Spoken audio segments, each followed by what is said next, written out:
বাংলাদেশের রাজনীতি আর এখন রাজপথে নেই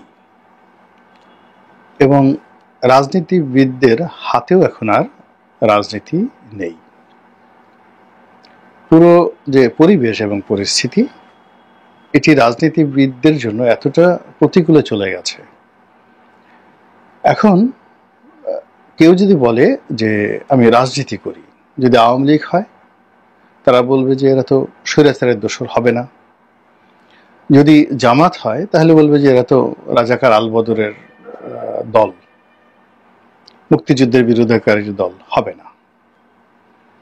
যদি আপনি যাকে বলা হয় বিএনপির কথা ধরেন, এরা এখন বিএনপিদেরকে সবাই গালাগাল করে বলছে টেম্পু পার্টি, টেম্পু স্ট্যান্ড দখলের পার্টি। তারপর যদি আপনি এই যে নতুন যে একটা দল আসছে নাগরিক পার্টি, এ বলবে চ্যাংড়া ব্যাংলাদের দল, আরো নানা রকম কথাবার্তা। ইয়াং ছেলে, তাদেরকে বলে আমি আসলে মনে কষ্ট দিতে চাই না, বাট কথা হচ্ছে। এখন এই যে কথাগুলো হচ্ছে এগুলি কি কেবলই মাত্র তাদের কর্মকাণ্ডের কারণে, কিংবা রাজনীতির মাঠের যে রূঢ় বাস্তবতা সেটার কারণে হচ্ছে, নাকি একটা গুজব, একটা প্রচারণা, একটা প্রোপাগান্ডা, তার ফলে এই ভাইবগুলো তৈরি হচ্ছে? বাস্তবতা হলো যে আমাদের সামাজিক মাধ্যম এখন গণমাধ্যমের উপর প্রাধান্য বিস্তার করছে। আগে একটা ভালো পত্রিকাতে, সেটা নিউ ইয়র্ক টাইমস বলেন কিংবা আল জাজিরা বলেন, সিএনএন বলেন, বাংলাদেশের যে সকল ভালো ভালো গণমাধ্যম রয়েছে সেখানে বলেন, বাংলাদেশ প্রতিদিন বলেন, প্রথম আলো বলেন, এরকম একটা পত্রিকাটা নিউজ এলে কিংবা সময় টেলিভিশনে একটা ভালো প্রতিবেদন ছাপা হলে সারা বাংলাদেশে তোলপাড় পড়ে যেত। কিন্তু এখন বাস্তবতা হলো যে যদি সামাজিক মাধ্যমে কোনো একটা গুজব ছড়িয়ে পড়ে ফেসবুকে এবং সেটা ভাইরাল হয়ে যায়, ইউটিউবে কোনো একটা কন্টেন্ট যদি ভাইরাল হয়ে যায়, তাহলে ওটাকে মোকাবেলা করার ক্ষমতা এই বাংলায় এখন কোনো গণমাধ্যমের নেই এবং যাকে বলা হয় এখানে কোনো প্রশাসনের নেই। এবং এই ভাইরালের কাছে, সামাজিক মাধ্যমের যে ভাইরাল যে খবরাখবর, তার কাছে পুরো রাষ্ট্রযন্ত্র রীতিমতো অচল। বাংলাদেশের একসময়ের প্রভাবশালী পত্রিকা এখন বোধহয় সার্কুলেশনে দ্বিতীয় অবস্থানে আছে। প্রথম আলো, 1 নম্বর আছে বাংলাদেশ প্রতিদিন, 2 নম্বরে আছে প্রথম আলো। তো সেই প্রথম আলো 2 নম্বরে থাকলেও এদেরকে প্রভাবশালী মনে করা হয়। তারা জ্ঞান বিজ্ঞানের একটা, যাকে বলা হয়, শ্রেণীকে রিপ্রেজেন্ট করেন। তাদের সঙ্গে ভারতের একটা ভালো সম্পর্ক আছে। বাংলাদেশে এই মুহূর্তে যারা সরকার চালাচ্ছেন তাদের একটা বিরাট অংশ প্রথম আলোর বাই প্রোডাক্ট হিসেবে মনে করা হয়। তো এরকম একটা প্রভাবশালী পত্রিকা প্রথম আলো এবং তাদের সহযোগী ডেইলি স্টার, এদেরও সার্কুলেশন বাংলা পত্রিকার সঙ্গে তো তুলনাই করা যাবে না। ইংরেজি পত্রিকার মধ্যে হয়তো তারা নাম্বার 1, 8-10 হাজার হয়তো তাদের সার্কুলেশন, কিন্তু ইংরেজি পত্রিকা হিসেবে 10 হাজার সার্কুলেশন অনেক গুরুত্বপূর্ণ বিষয়। এখন এই সকল পত্রিকাগুলো কিন্তু এখন তাদের অস্তিত্ব রাখার জন্য ইউটিউবের উপর নির্ভর করতে হচ্ছে, ফেসবুকের উপর নির্ভর করতে হচ্ছে, এবং তাদের একটা নিউজ যদি ফেসবুক বা ইউটিউবে ভাইরাল হয়, ওই দিন এই সকল পত্রিকা এসে আনন্দের বন্যা বয়ে যায়। এখন বাস্তবতা হলো যে ইউটিউবে বা ফেসবুকে প্রথম আলোর একটা নিউজ ভাইরাল হয়, তো সেখানে কতজন লোক দেখে? তাদের একটা ভাইরাল নিউজ 1 লাখ, 1.5 লাখ, 2 লাখ, 3 লাখ লোকের বেশি দেখে না। কিন্তু আমাদের এই সমাজে হিরো আলমের পর্যায়ে যারা রয়েছেন সামাজিক মাধ্যম ব্যক্তিত্ব, তাদের এক একটা বক্তব্য 1 মিলিয়ন ভিউ হয়ে যায়। কিংবা যে কোনো একটা সামাজিক কন্টেন্ট, যেমন দেখা গেল বরিশালের আঞ্চলিক ভাষায় কয়েকজন ইয়াং মানুষ একটা, যাকে বলে, কন্টেন্ট তৈরি করেন, আঞ্চলিক ভাষায় কথাবার্তা বলেন, তাদের চেহারা স্রোত দেখলেই মনে হবে তারা বরিশালের নিম্ন মধ্যবিত্ত পরিবারের সন্তান সবাই। তো তারা এই সাম্প্রতিক আমলের একটা রাজনীতি নিয়ে ছোট্ট একটা কন্টেন্ট করেছেন এবং সেই কন্টেন্টে শুরুটাতে তারা একটা গান গেয়েছেন এবং 30-35 সেকেন্ডের একটা ক্যাটওয়াক হেঁটেছেন, তো বর্তমান রাজনীতিকে ব্যঙ্গ করে। এবং এটা এত ভাইরাল হয়ে পড়েছে যে এটা নিয়ে মূলধারার গণমাধ্যমগুলো, মানে সেখানে টেলিভিশনগুলো, সংবাদপত্রগুলো সিরিজ অফ রিপোর্ট তারা প্রকাশ করেছে এই কন্টেন্টের উপরে, যে এইভাবে তিনি হেঁটেছেন। মানে স্পষ্টত এখানে কয়েকজন, কেউ হয়তো ছাত্রলীগের সাদ্দামকে ইন্ডিকেট করেছে, কেউ হয়তো হাসনাতকে ইন্ডিকেট করেছে, কেউ সার্জিসকে ইন্ডিকেট করেছে। মানে ওরা যেভাবে হেঁটেছে ক্যাটওয়াক করে আর যে কথাগুলো বলেছে, সেই কথাগুলো দেখা গেল যে এই যে এখন হঠাৎ হঠাৎ করে নতুন নতুন যে রাজনৈতিক দল হচ্ছে, বিভিন্ন জায়গা থেকে তারা চাঁদা নিচ্ছে, বিকাশে টাকা নিচ্ছে, তারপরে নিজেরা নিজেরা মারধর করছে এবং তারা মার খাচ্ছে, নিজেরা নিজেরা মারধর করছে এবং পাবলিকের হাতে অনেক জায়গায় তারা মার খেয়েছে এবং খাচ্ছে। এবং এরা মানুষের যাকে বলা হয় অপমান, জুতো পিটা, এগুলোর মানে খেয়েই তারা সফলতা মনে করেন যে পর্যায়ে পৌঁছে গেছেন। এবং তারা খুব গর্ব অনুভব করেন যে আমরা এই রাজনীতি করতে গিয়ে মার খেয়েছি, আমাকে পিটনি দিয়েছে, আমাকে জুতোর বাড়ি দিয়েছে, আমাকে মেরে পুরো শুয়ে ফেলছে। এই কথা বলে তারা এক ধরনের তৃপ্তি পান। এবং তাদের এই কথা শুনে আমাদের মূলধারার গণমাধ্যম যারা লোকজন রয়েছে অনেক দিন ধরেই আমরা কিন্তু বিরক্ত যে এটা রাজনীতির স্ট্যান্ডার্ড হতে পারে না।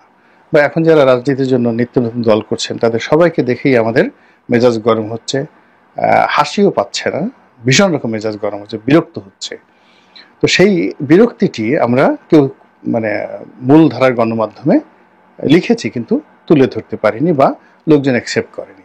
কিন্তু দেখা গেল যে ওই যে বরিশালের আঞ্চলিক ভাষায় কয়েকজন যুবক তারা যে ভিডিও কন্টেন্ট তৈরি করে, সেই কন্টেন্টের ফলে এখন সেটি একেবারে রীতিমতো ভাইরাল হয়ে পড়েছে। তো এই যে আমাদের যে সামাজিক মাধ্যম, এই সামাজিক মাধ্যম এখন রাজনীতি নিয়ন্ত্রণ করছে।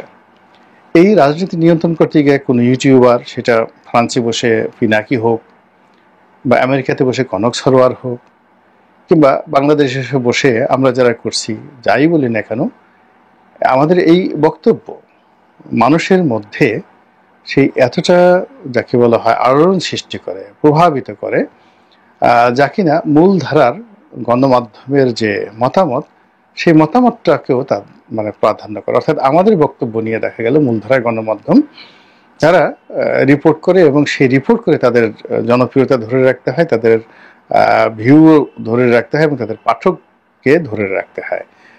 আমি অনেকদিন ধরে মূলধারার গণমাধ্যমের সাথে জড়িত, এখনো পত্রপত্রিকায় লিখি, টেলিভিশন টক শোতে যাই। এখন ধরেন আমার একটা ভিডিও যদি 1 লাখ এখানে দেখে, কিংবা ভালো ভিডিও হলে 2 লাখ, 10 লাখ, 20 লাখ, এমনও ভিডিও আছে এই আমার এই চ্যানেলে 1 কোটি লোক দেখেছে, মানে 10 মিলিয়ন লোক দেখেছে একটা সিঙ্গেল ভিডিও। তো ওই যে নাজমার সাথে একটা ভিডিও করেছিলাম, টক শো করেছিলাম, সেটার একটা চ্যানেল আমার এই চ্যানেলে আছে, যে জিয়াউর রহমানের বংশ পরিচয় পেয়ে তেলে বেগুনে জ্বলে উঠলেন এমপি নাজমা।